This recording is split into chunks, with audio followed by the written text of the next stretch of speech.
জীবনে যেটা না ভেবেছি সেটা নিজের চোখের সামনে হতে দেখে সেই যেন এক আলাদাই অনুভূতি। তো হে এভরিওয়ান, কেমন আছো তোমরা সবাই? শীত আসলো, আবার শীত চলেও যাচ্ছে। মেয়ের তো উইন্টার ব্রেক চলছেই, তার সাথে সাথে বাবারও কালকে উইকলি অফ ছিল। দুপুরে সবাই খাওয়া দাওয়া করে ঘুমিয়েছিল, তো আমার হঠাৎ কি মনে হলো যে আজকে সবাইকে পিঠে বানিয়ে খাওয়াবো। তো যে ভাবনা সেই কাজ, তো সাথে সাথে ব্লিঙ্কিটে যা যা দরকার আমার সব কিছু অর্ডার করে দিয়েছিলাম। আসলে প্রথমে ভেবেছিলাম যে দুধ পুলি বানাবো, এর জন্যে দুধ, মিল্কমেড সব কিছু এনেছিলাম, কিন্তু আসলে এর আগে আমি কোনো দিন দুধ পুলিটা বানাইনি।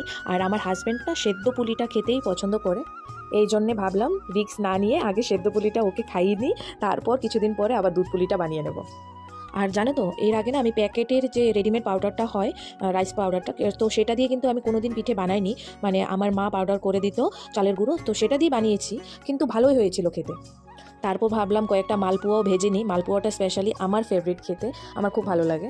তারপর মেয়ে এসে বললো পাটিসাপটা খাবে, তারপর পাটিসাপটাও বানালাম। অ্যাকচুয়ালি প্রথমে শুধু একটা পিঠে বানানোরই প্ল্যান ছিল, তারপর একে একে প্রায় 3টে পিঠাই বানানো হয়েছিল। সত্যি বলতে আমার মেয়ে পিঠে, সব রকমেরই পিঠে খেতে খুব পছন্দ করে। ও মামার বাড়িতে গেলে ওর দিদন সবসময় ওকে পিঠে বানিয়ে খাওয়ায় ছোটো থেকে, এর জন্য ওর অল টাইম ফেভারিট পিঠে। আর আমি তো এতটা পারিও না, আমার মা খুব ভালো পিঠে বানায়, আমি জাস্ট ছোটো থাকতে বসে বসে দেখতাম মা কী করে বানাতো। তারপর বিল্ডিংয়ের সবাইকে পিঠে দিয়ে আসলাম, সবাই বলছিল খুব টেস্টি হয়।